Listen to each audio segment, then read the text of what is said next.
नमस्कार, news number पर एक बार फिर से आप सभी का बहुत स्वागत है। आपके साथ मैं हूं नीतू गौरकिला। अभिनेता से नेता बने कमल हसन ने कई बार भूतपूर्व मुख्यमंत्री एमजी रामचंद्रन का जिक्र किया था कि कैसे उन्होंने अपने जनसेवा का अपना मकसद पाने के लिए भी कई फिल्में की। तो क्या कमल हसन का राजनीति में आना भी ऐसा ही कुछ है? साल 2018 में बनी उनकी पार्टी MNM ने जिसे तूफानी अंदाज में राज्य में प्रचार किया, इससे लगता तो यही है। आज की इस कड़ी में हम बात करेंगे कमल हसन की।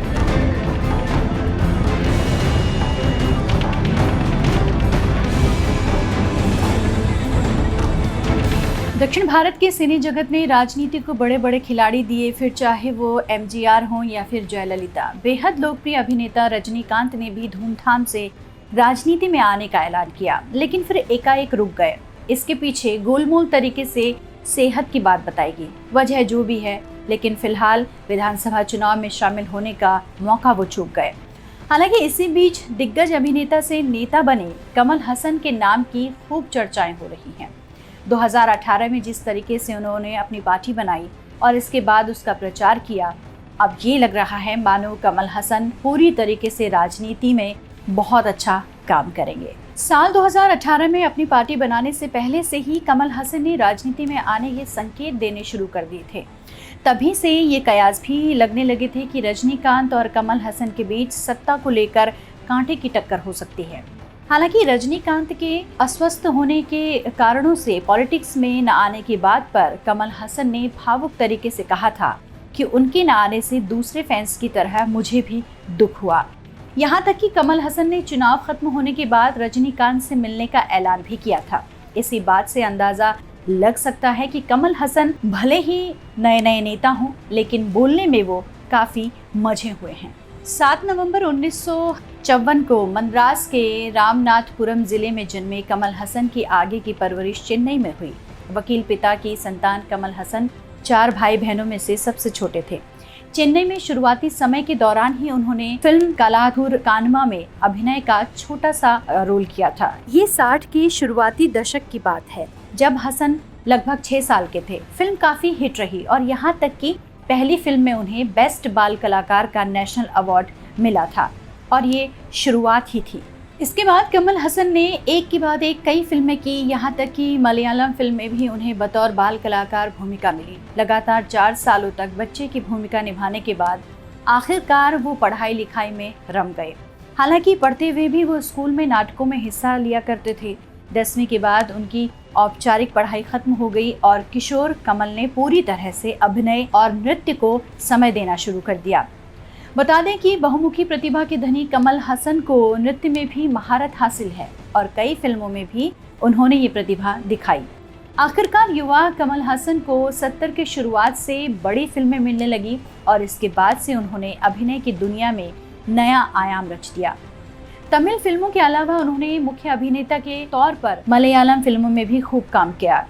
यहाँ तक कि कई हिंदी फिल्मों में भी उन्होंने एक्टिंग की और उनकी जो एक्टिंग थी वो देखने बनी। इसके बाद उन्होंने राजनीति में एंट्री की।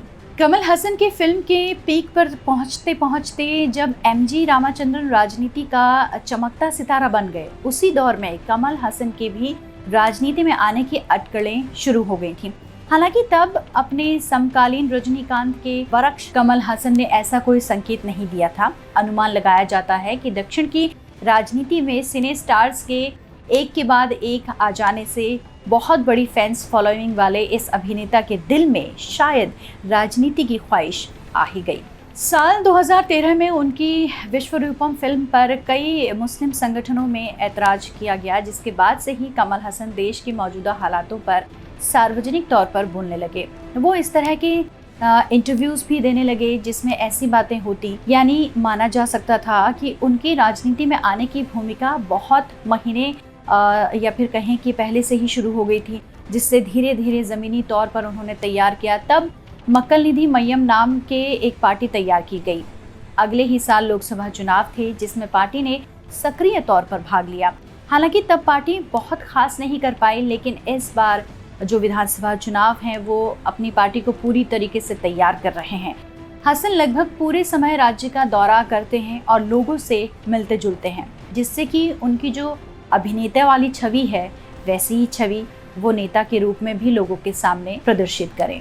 यहाँ ये गौर करने वाली बात है कि हसन भी प्रमुख राजनीतिक दलों की तरह अभी से वोटों का गणित समझ रहे हैं। उन्होंने महिला वोटरों को नज़रअंदाज नहीं किया, बल्कि फैन फॉलोइंग में उनका बड़ा हिस्सा जानकर उन्हें भी अपने घोषणा पत्र में रखा। उनकी पार्टी ने वादा किया कि अगर वो सत्ता में आए तो राज्य के हर एक सेक्टर में महिलाओं के लिए 33 नहीं बल्कि सीधे 50% आरक्षण लागू होगा। साथ ही महिला ग्राहकों के लिए खास बैंक और हॉस्टल बनाने का वादा भी उन्होंने किया। और ये जो वादा किया वो काफ़ी अनूठा भी लगता है।